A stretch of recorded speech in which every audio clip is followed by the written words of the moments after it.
listener production. Hi, Natarsha Belling with you and welcome to the afternoon edition of The Briefing. Coming up in our deep dive, why Australia needs brave new leaders. This election, both candidates seem to be handing out cash for votes. But are their short-term policies really going to fix our serious problems like our housing and cost of living crises, as well as Australia's stalled productivity? One businessman, Paul Bassat, says he has the solutions, and it's all about people power. But first, let's check the afternoon headlines this Tuesday, the 8th of April.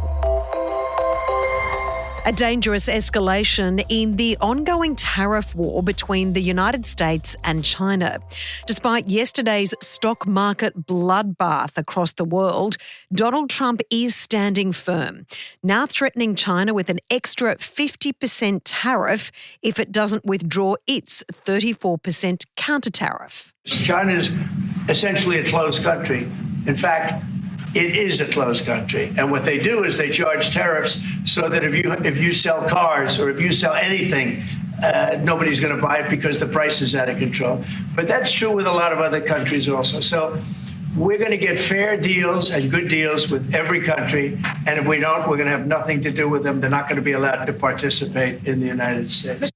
China has slammed the move, saying it's a mistake on top of a mistake. The Chinese Ministry of Commerce releasing a statement adding it will, quote, safeguard its own interest and stand its ground to the end.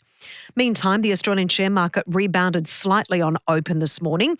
The Prime Minister is not ruling out a recession here in Australia as the tariff uncertainty continues.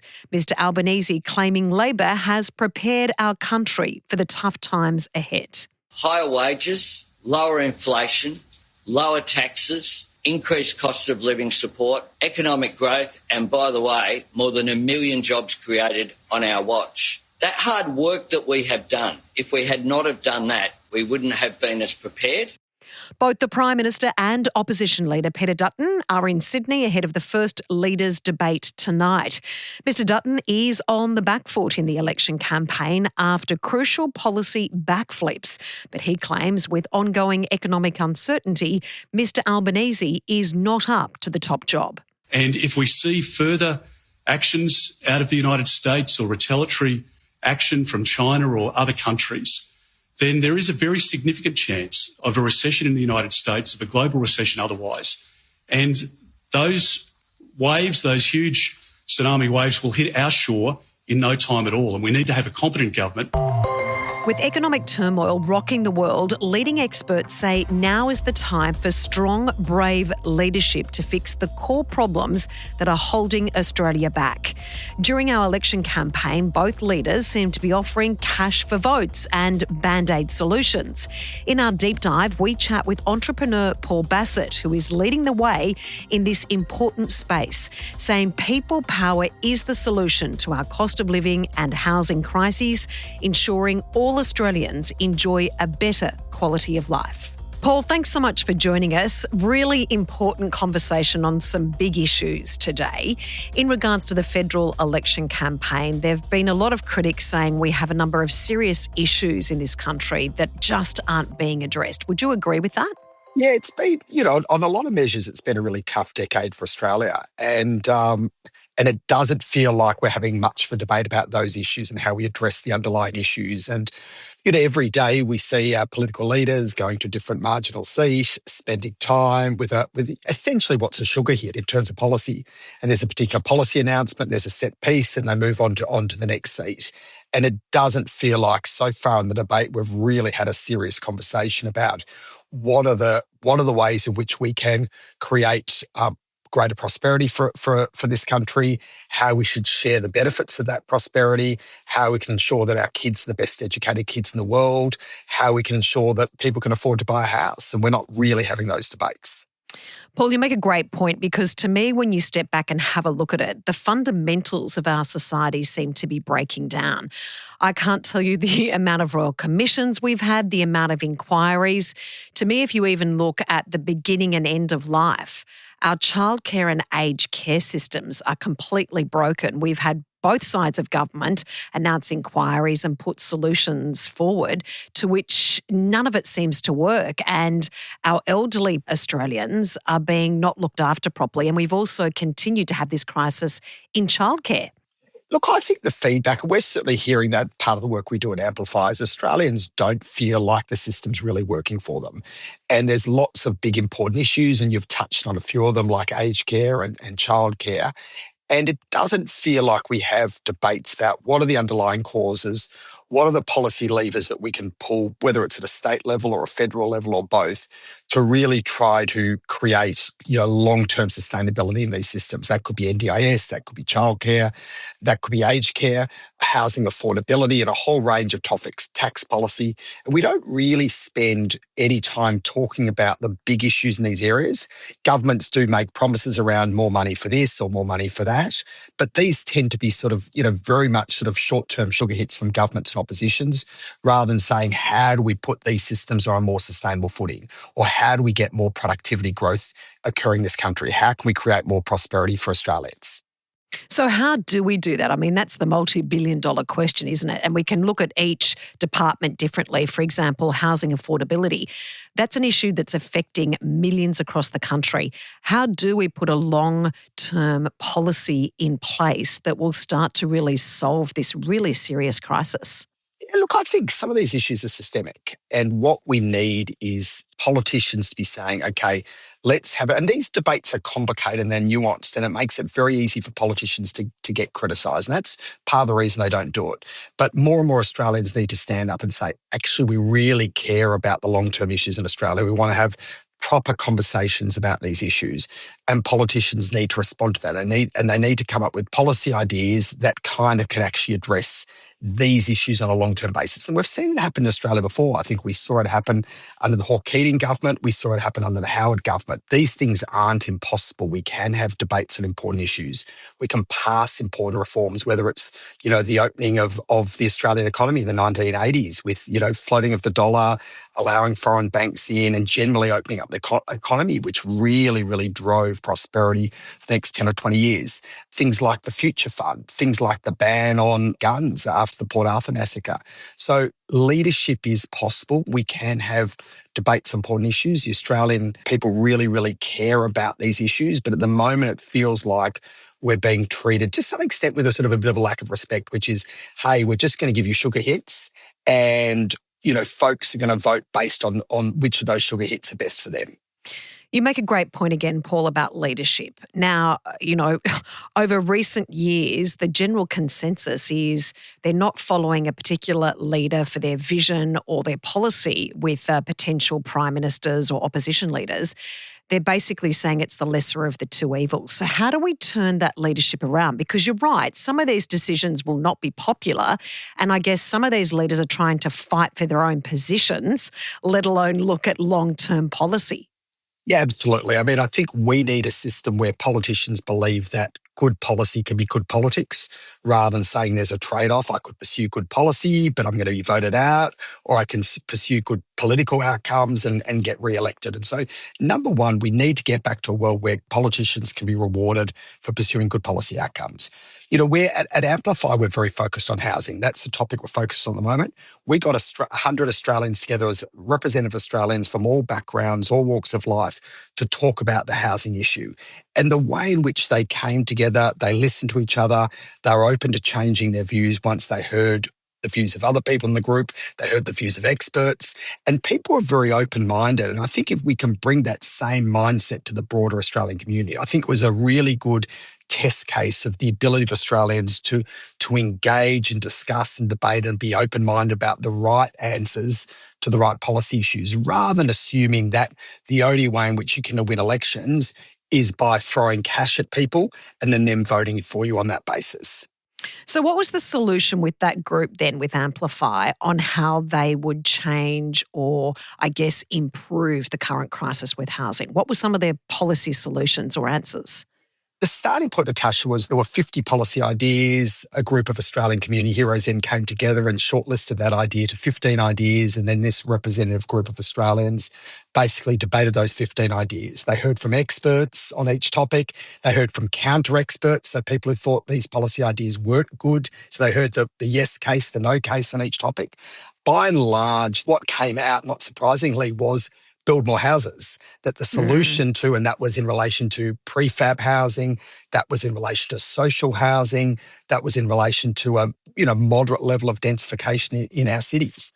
People might say, well, that's really obvious. But the truth is, for the last 30 years, that's not what governments in Australia have been doing.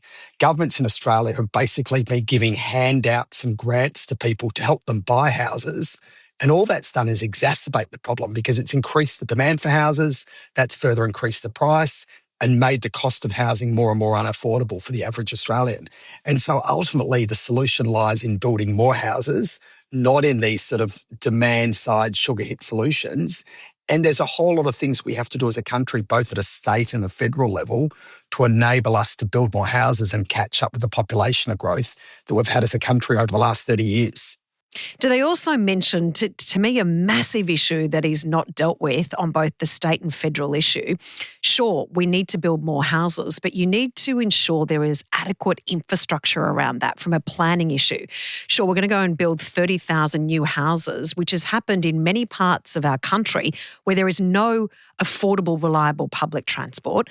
There are no adequate roads and there are no schools or hospitals. To me, it has to be an overarching clear plan about, okay, here's where the population growth is. We need to make sure there's the adequate infrastructure around it to support that housing.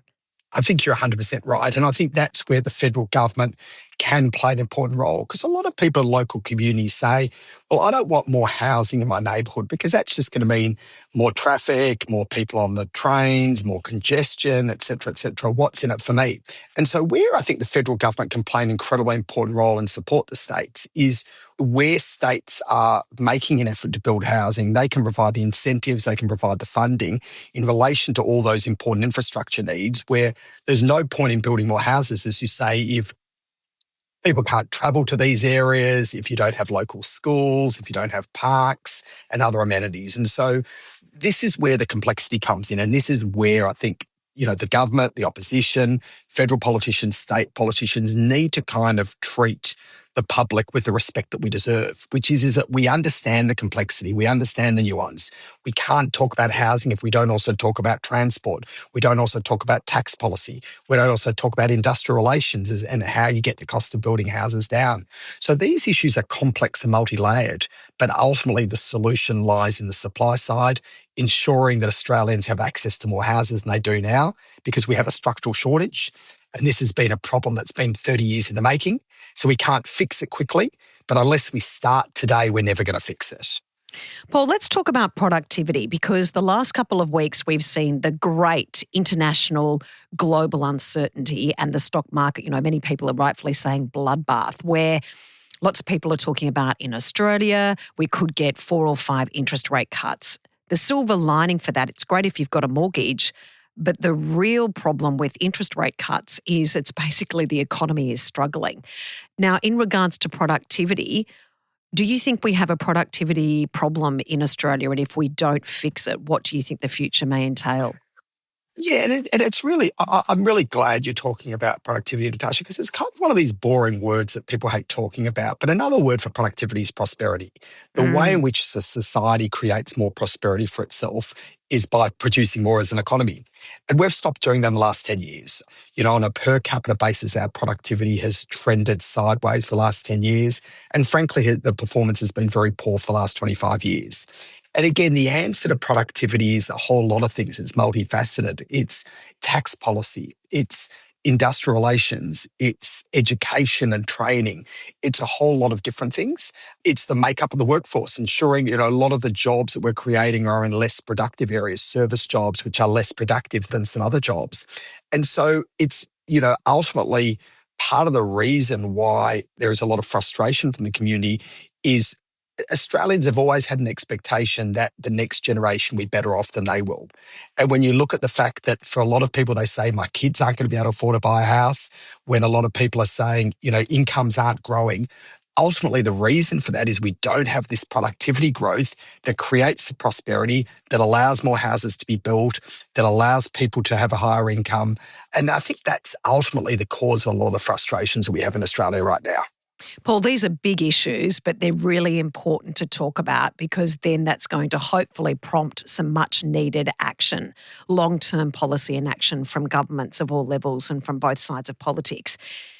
Can we ever understand the importance, do you think, of people power? Because I think we underestimate when we stand up, because Australians do care, but sometimes we're overwhelmed by the enormity of these problems. What's a simple takeaway we can have from this conversation today that we can make a difference? All of us are busy. All of us have things that we have to deal with in our work life, in our family life. We're exhausted when we get home from work every day. We've got kids' sport or whatever on the weekend. So I think there's a very real challenge to, how do people get more involved? This is exactly why we set up Amplify. And the two things about Amplify is we're community-led. So we're not sort of some top-down think tank. We're very much about the community and reflecting the views of the community. And we're non-partisan. We're not left. We're not right. We very much want to be representative of the community as a whole. And so we're encouraging people to get involved in Amplify, initially focused on housing, because we think that's probably the biggest issue in Australia right now and the biggest fault line and the biggest area causing a lot of angst and tension among the Australian public. But we think there's enough Australians who say, yeah, look, this is hard, I'm frustrated, but I genuinely think there's a better way, and let's use people power in a very productive way to come up with solutions to our biggest challenges. So well said, and thanks so much for joining us today on this really important conversation, Paul. Thanks, Natasha. Great to chat. That was businessman and founder of Amplify, Paul Bassat. And that's it for this episode of the afternoon edition of The Briefing. We'd love you to subscribe or follow us so you don't miss our episodes on our deep dive of the day. You can also follow us on our socials, on Instagram at The Briefing Podcast and on TikTok and YouTube. Just need to search Listener Newsroom, which is spelled LISTNR. And we'll be back in your feed at 6 a.m. tomorrow. I'm Natasha Belling. Thanks for your company. See you tomorrow.